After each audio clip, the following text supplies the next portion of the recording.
हे वंशी lovers, कैसे आप सब। उम्मीद है आप सब बढ़िया होंगे और मेरे वीडियोस को एंजॉय कर रहे होंगे। अगर आपको मेरी वीडियोस अच्छी लगती हैं तो प्लीज़ मेरे चैनल को सब्सक्राइब कीजिए, वीडियोस को लाइक कीजिए, कमेंट कीजिए और शेयर भी कीजिए। तो चलिए हम आज का पार्ट शुरू करते हैं। विंग और जियांग चैंग नाइटलाइट सिटी पहुंच गए थे और सारे डिसिपल भी उनके साथ थे। वो देखते हैं सिटी तो बहुत ही अच्छी है लेकिन थोड़ी डरावनी है। तभी विंग कहता है कि कोई आश्चर्य नहीं है कि यहाँ पे सभी क्लैन के लोग आए हैं नाइट हंट के लिए। ये जगह पूरी तरह से हॉन्टेड लग रही है। जियांग चैंग बोलता है कि क्या तुम बोलना बंद कर सकते हो, देखो यहाँ बस हम ही हैं जो देर से आए हैं। विंग कहता है इससे कोई फ़र्क नहीं पड़ता कि कौन जल्दी आया है और कौन बाद में। दूसरी बात, मैं बोलना नहीं बंद कर सकता।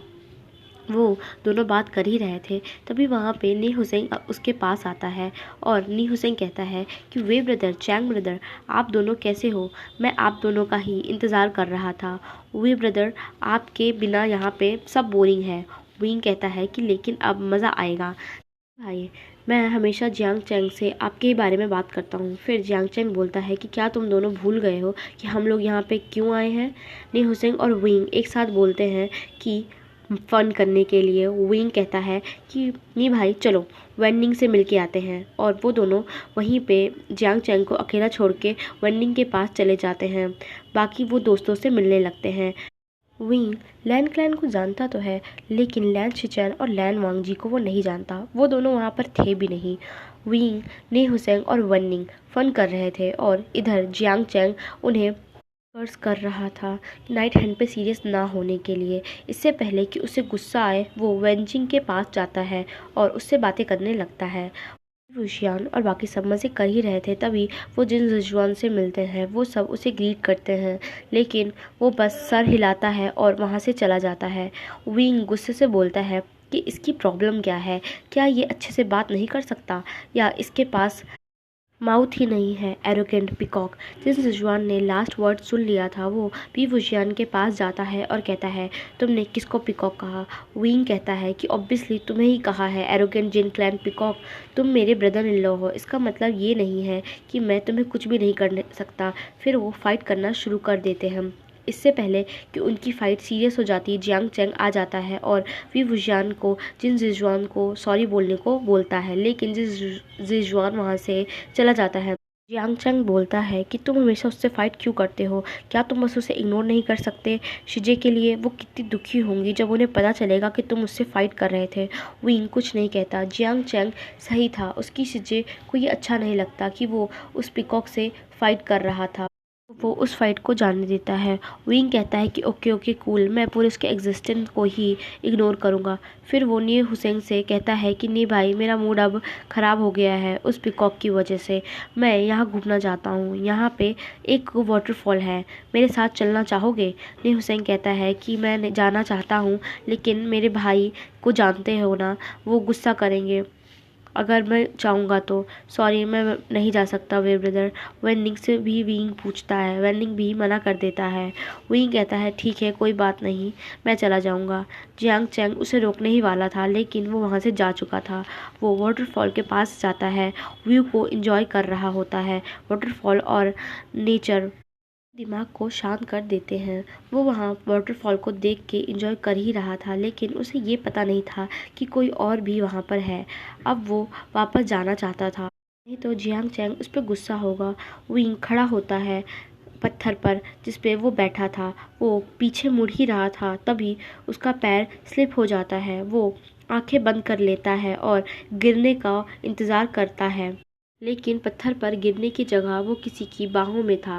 विंग को वो अच्छा लग रहा था और वार्म फील हो रहा था। वो अपनी आंखें नहीं खोलना चाहता था लेकिन ये रियलाइज़ करने के बाद कि वो किसी की आर्म्स में है, वो अपनी आंखें खोलता है और लैनजान की गोल्डन आइस में देखने लगता है। वो दोनों जैसे एक दूसरे की आंखों में खो ही गए थे। वो एक दूसरे से नज़र ही नहीं हटाना चाहते थे। वांग जी यहाँ पानी लेने के लिए आया था, तभी वो देखता है कि वाटरफॉल की तरफ फेस किए हुए कोई बैठा है। विंग की बॉडी बहुत ही ज़्यादा सेडक्टिव थी, बिल्कुल एक गर्ल की तरह, लेकिन वांग जी पानी लेने लगता है जिसके लिए वो आया है। फिर पानी भरने के बाद वांग जी फिर उस पर्सन को देखने लगता है। वांग जी नोटिस करता है कि वो पत्थर स्लिपरी है। इससे पहले कि वो गिर जाए वो उसके पास जाता है और वी वुशियान जैसे ही टर्न होता है वांग जी उसे अपने आर्म्स में ले लेता है। वांग जी जब विंग का फेस देखता है तो देखता ही रह जाता है। वो सोचता है कि कोई पर्सन इतना ब्यूटीफुल कैसे हो सकता है, ये किसी भी लड़की से ज़्यादा खूबसूरत है। विंग भी बस वांग जी की आंखों में ही देखे रहा था। वो दोनों बस एक दूसरे को देखे जा रहे थे बिना ये सोचे कि वो दोनों किस पोजीशन में हैं। विंग के हाथ वांग जी के कॉलर पे और वांग जी का हाथ विंग के वेस्ट में। थोड़ी देर में उन्हें रियलाइज़ होता है कि वो किस पोजीशन में है। वो दोनों एक दूसरे से अलग होते हैं। विंग थोड़ा पीछे होता है। वो एक दूसरे के सामने खड़े थे और एक दूसरे की तरफ देखे जा रहे थे बिना कुछ कहे। ये थोड़ा सा ऑकवर्ड हो गया था। विंग वांग जी से कहता है कि तुम ठीक हो या नहीं। वांग जी कहता है मुझे तुमसे पूछना चाहिए कि तुम ठीक हो या नहीं। विंग नर्वसली हंसता है और कहता है कि हाँ तुम सही हो। फिर विंग कहता है कि तो तुमने मुझे बचाया है तो चलो हम दोस्त बन जाते हैं। वांग जी एक स्ट्रेट फेस के साथ कहता है कि नो। विंग कहता है लेकिन क्यों, तुम पहले ऐसे इंसान हो जिसने मेरी दोस्ती के लिए मना किया है, लेकिन अगर हम दोस्त बनते हैं तो इसमें तुम्हारा ही फ़ायदा होगा। वांग जी बस जाने ही वाला था लेकिन उससे पहले ही विंग उसके पास जाता है और अपना हाथ वांग जी के शोल्डर पर रखता है, लेकिन वांग जी उसे हटा देता है। कहता है कि अच्छा ठीक है, अगर तुम्हें नहीं पसंद तो मैं तुम्हें टच नहीं करूँगा, लेकिन तुम मेरे दोस्त बन जाओ। वांग जी बिना कुछ कहे वहाँ से चला जाता है, लेकिन इसमें वांग जी की कोई गलती नहीं है। बस कम बात करता है और वो किसी से ज़्यादा बात करने में इतना अच्छा नहीं है। ज़्यादा कोई वांग जी से बात नहीं करता उसके ब्रदर और अंकल के अलावा, और आज तक किसी ने उसको फ्रेंड बनने के लिए नहीं बोला था। तो वो शॉक भी था और उसको समझ नहीं आया कि वो क्या बोले, इसलिए वो वहाँ से चला जाता है। विंग कहता है क्या प्रॉब्लम है इसको, मैं तो सिर्फ फ्रेंड बनने को ही बोल रहा था, मैरिज करने को थोड़ी बोल रहा था। लेकिन कोई बात नहीं, तुम पहले ऐसे इंसान हो जिसने मेरे से दोस्ती करने के लिए मना किया है, पर मैं तुम्हें अपना दोस्त बना कर रहूँगा। फिर विंग कहता है अब मुझे जाना चाहिए वरना जियांग चैंग मुझे छोड़ेगा नहीं। जियांग चैंग के पास आ जाता है, लेकिन अभी विंग जो हुआ वही सोच रहा था। विंग वांग जी के बारे में ही सोचे जा रहा था। वो सोच रहा था कि वो कितना हैंडसम था, उसकी वो गोल्डन आईज, उसका वो मिल्की वाइट फेस, उसके पिंक लिप्स। अब वो उसे टेस्ट करना चाहता था। इससे पहले कि वो और भी कुछ सोचता, जियांग चैंग उसके ऊपर चिल्लाता है कहाँ खोए हुए हो, मैं यहाँ पे कुछ इतनी देर से चिल्ला रहा हूँ और तुम्हारे फेस को क्या हुआ है, तुम्हें देखकर लग रहा है तुम ब्लश कर रहे हो एक लड़की की तरह। विंग कहता है कहाँ मैं ब्लश कर रहा हूँ, और तुम अंधे हो गए हो, मैं लड़का हूँ लड़की नहीं। इससे पहले कि जियांग चैंग और कुछ कहता विंग वेनिंग के पास चला जाता है। ये हुसैन जियांग चैंग से कहता है क्या वाटरफॉल के पास कुछ हुआ है, वो ऐसे ब्लश कर रहा है जैसे उसको उसका लवमेट मिल गया हो। जियांग चैंग बोलता है कि मुझे कैसे पता होगा। विंग को ऐसा फील हो रहा था जैसे उसके स्टमक में बटरफ्लाई डांस कर रही हो। उसको नहीं पता था लेकिन क्यों वो पहली बार ऐसा महसूस कर रहा था, उसको नहीं पता था ऐसा क्यों हो रहा है, लेकिन ये बात सच है कि उसने ऐसा महसूस पहले कभी नहीं किया, किसी के साथ नहीं किया, ना ही अपनी फैमिली के साथ और ना ही लड़कियों के साथ। बस वो उनके साथ फ्लर्ट ही करता था और बात ही करता था, लेकिन उसने अपनी पूरी ज़िंदगी में कभी भी ऐसा महसूस नहीं किया है। लेकिन जब भी वो उस वाइट रोब मैन के बारे में सोचता है उसे बहुत ही ज़्यादा अलग फील होता है। वही खुद से कहता है कि ये क्या है और क्यों है। फिर उसे अचानक से छींक आने लगती है। विंग कहता है कि ये मुझे छींक क्यों आ रहा है, तुमने मेरे साथ क्या किया है प्रिटी गोल्डन गाय, मैं तुम्हारे बारे में सोचना बंद ही नहीं कर पा रहा हूँ।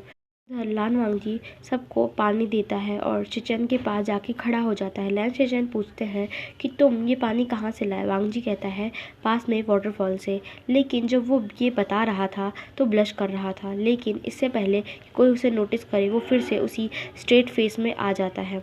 लेकिन चिचन वांगजी को नोटिस कर लेते हैं। वो मन में कहते हैं कि क्या सच में अभी उनके भाई ने ब्लश किया, वो सपना तो नहीं देख रहे हैं। वो वो सब बैठे थे और नाइट हंट के बारे में डिस्कस कर रहे थे, लेकिन वांग जी उन पर अच्छे से ध्यान नहीं दे रहा था कि वो क्या कह रहे हैं। वो कुछ भी सोचना नहीं चाह रहा था, फिर भी उसे याद आ रहा था। वांग जी को ऐसा लग रहा था जैसे बटरफ्लाई स्टमक में डांस कर रही हूँ। वांग जी सोच रहा था कि ये कैसी फीलिंग है, क्या उसके पेट में कुछ हुआ है, क्या उसने कुछ गलत खाया है।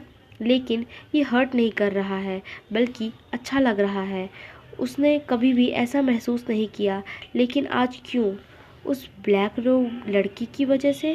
फिर वांग जी कहता है नॉनसेंस, वो किसी की वजह से ऐसा फील क्यों करेगा। शिचेन वांग जी को नोटिस करते हैं कि वांग जी कुछ सुन नहीं रहा है और कुछ बोल भी नहीं रहा है। ये पहले कभी नहीं हुआ। नाइट हंट पर वांग जी सीरियस रहता है और गाइड करता है, लेकिन वो जब से वाटरफॉल से आया है वो बदला बदला लग रहा है और ब्लश भी कर रहा था। इसका मतलब वो किसी से मिला है वहाँ पर। वो उस पर्सन को थैंक यू बोलना चाहते हैं, जिसकी वजह से वांग जी में ऐसा डिफरेंस आया है। शिचेन वांग जी से कहते हैं तुम कैसा महसूस कर रहे हो वांग जी। वांग जी अभी अपने ही ख्यालों में खोया था, लेकिन शिचेन की बात सुनकर बिना कुछ सोचे कहता है बटरफ्लाइज। इस शब्द को सुनकर शिचेन शॉक हो गए थे, लेकिन वांग जी को जब रियलाइज़ होता है कि उसने क्या बोला है, इससे पहले कि शिचेन कुछ सोचे, वांग जी कहता है कि वहाँ पर कोई बटरफ्लाई नहीं थी। शिचेन को समझ नहीं आया, लेकिन उन्होंने इस बात को जाने दिया। लान वांग जी का यहाँ से एक पॉइंट ऑफ व्यू स्टार्ट होता है। मैं झूठ नहीं बोलना चाहता था, लेकिन मैंने झूठ नहीं बोला, और मैं भाई को नहीं बताना चाहता कि मैं क्या सोच रहा था और क्या फ़ील कर रहा था। मैं उस इंसान के बारे में सोच रहा हूँ। मैं उसका चेहरा नहीं भूल पा रहा। जब वो मेरे आर्म्स में था, उसकी वो आइज़, वो पिंक लिप्स, उसके लिप्स के नीचे वो मोल, उसकी वो थिन वेस्ट जो मेरे आर्म्स में थी। भले ही वो लड़का है, लेकिन वो किसी भी लड़की से ज़्यादा खूबसूरत है कि वो वाइट स्किन बिल्कुल क्लाउड की तरह है। और जब मैंने उसकी सिल्वर आइज़ में देखा, मुझे कुछ हो गया, जैसे उसकी आइज़ मुझसे कुछ कहना चाह रही थी। मुझे नहीं पता मुझे क्या हुआ है, लेकिन मैं उसकी आँखों को बस देखना चाहता था। उसकी आंखें बिल्कुल मून की तरह थी, लेकिन उसके बाद हम अलग हो गए और ऐसे खड़े हो गए जैसे कुछ हुआ ही नहीं। मैं बस उसे देख ही रहा था बिना कुछ कहे, और जब उसने मुझसे फ्रेंड बनने को कहा तो मैं शॉक हो गया, लेकिन फिर मैं वहाँ से चला गया। लेकिन मेरा दिमाग कह रहा था हम बस फ्रेंड नहीं हो सकते। मुझे नहीं पता, लेकिन जब मेरा माइंड ये कह रहा था, मुझे लग रहा था ये सच है। शायद ऐसा इसलिए क्योंकि पहली बार कोई अजनबी मेरे इतना करीब आया है। लेकिन अगर उसकी जगह कोई और होता तो भी क्या मुझे ऐसा ही फील होता? डिस्कस करने के बाद लीडर को चुना जाएगा सभी क्लैन में से, और 4 ग्रुप बनाए जाएंगे। लेकिन वो सोच रहे हैं कि लीडर किस कल्टीवेटर को बनाया जाए इस नाइट हंट के लिए। सभी क्लैन इसके बारे में डिस्कस कर रहे थे, लेकिन वेन क्लैन इंटरेस्टेड नहीं था। वो पार्टिसिपेट भी नहीं करना चाहता था। वो बस आराम कर रहा था एक जगह पे, क्योंकि वो वेन चाओ वेन रूहान का सन है। इसलिए वो कहता है कि फ्यूचर मास्टर ये छोटी मोटी चीज़ों को ज्वाइन नहीं करता है। वो सोचता है वो उन सब ग्रुप को ज्वाइन नहीं करेगा। यहाँ पे वेंचिंग आती है। वो कहती है मास्टर आप मीटिंग को ज्वाइन नहीं करेंगे। उसने उसको मास्टर कहा क्योंकि वेन चाओ ने उसको मास्टर कहने को बोला है, जबकि वो उसकी बहन है और उसके अंकल की बेटी है। वेन चाओ कहता है कि मैं the future master of this world participate करेगा उनके नॉनसेंस में। वेंचिंग आई रोल करती है और मन में कहती है मास्टर ऑफ वर्ल्ड, गधा कहीं का। फिर वंजिंग कहती है लेकिन वो इस नाइट हंट का लीडर चुन रहे हैं। वन चाओ कहता है उनको चुनने की क्या ज़रूरत है, क्या वो देख नहीं सकते हैं कि मैं उनका लीडर हूँ। वेट, इससे पहले कि वंजिंग कुछ कहती वो वहाँ से चला जाता है। वंजिंग उसके पीछे से बस उसे कर्स करती है।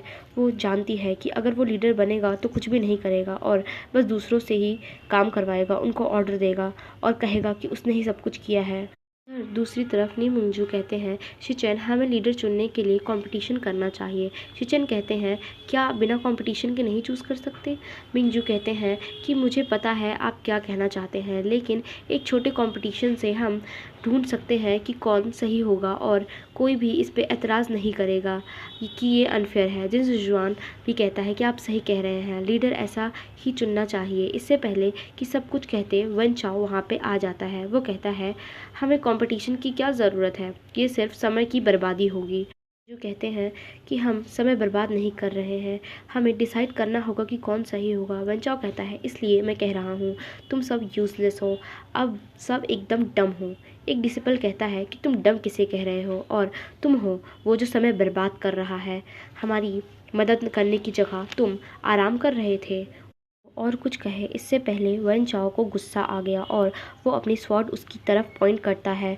वन चाओ कहता है अगर तुमने एक शब्द और बोला तो मैं तुम्हारी जान ले लूँगा। शूशे कहता है कि तुम अपने आप को क्या समझते हो, किसने तुम्हें जान लेने की परमिशन दी है। वन चाओ कहता है कि क्या मुझे परमिशन लेनी होगी तुम्हें मारने के लिए? मैं द वर्ल्ड मास्टर हूँ, मुझे किसी की भी परमिशन की कोई ज़रूरत नहीं है। मैं कुछ भी कर सकता हूँ, जो भी करना चाहूँ। द ग्रेट मास्टर, और हंसने लगता है। चियांग चैंग भी वुजियानी हुसिंग वेनचिंग अपनी आंखें रोल करते हैं जब वो अपनी ही तारीफ करता है। वन चाओ कहता है मैं सब ग्रुप को लीड करूँगा। पहले कि सब कुछ कहते वो कहता है कि अगर किसी को प्रॉब्लम है तो उसका आज इस दुनिया में आखिरी दिन होगा, और जिस जगह पे तुम सब हो वो मेरी है, तो कोई भी फ़र्क नहीं पड़ता अगर तुम अग्री हो या नहीं। सबको उस पर गुस्सा आ रहा था पर वो कुछ नहीं कर सकते थे उसकी बात मानने के अलावा। वो सेक्स के बीच में फ़ाइट नहीं चाहते थे, उन्हें ये नाइट हंट कंप्लीट करना था, तो मान जाते हैं। 4 ग्रुप बनाए जाते हैं, वन चाओ उनका लीडर होता है। इधर लान वांगजी की आंखें बस विंग को ही ढूंढ रही थी, लेकिन वो डिसअपॉइंट हो जाता है क्योंकि वहाँ पर विंग नहीं था। लेकिन उसको नहीं पता था कि विंग वहीं है, लेकिन वो नी क्लैन के पीछे था क्योंकि जो भी वेंचाओ बोल रहा था उसे उसमें कोई भी इंटरेस्ट नहीं था, इसलिए वो वहाँ पे चला जाता है। विंग भी लानजान को ढूंढ रहा था, उसको भी लानजान नहीं दिख रहा था। वो दोनों एक दूसरे को ढूंढ रहे थे, देखना चाहते थे, उनकी आंखें एक दूसरे को देखना चाहती थी। तो हे वंशल लवर, ये पार्ट यहीं पे एंड होता है। Hope you like this part. अगर आपको ये पार्ट अच्छा लगा प्लीज़ कमेंट करना मत भूलिएगा, क्योंकि मुझे आपकी कमेंट से ही मोटिवेशन आता है वीडियोस बनाने का। तो tata, take care, bye, love you guys.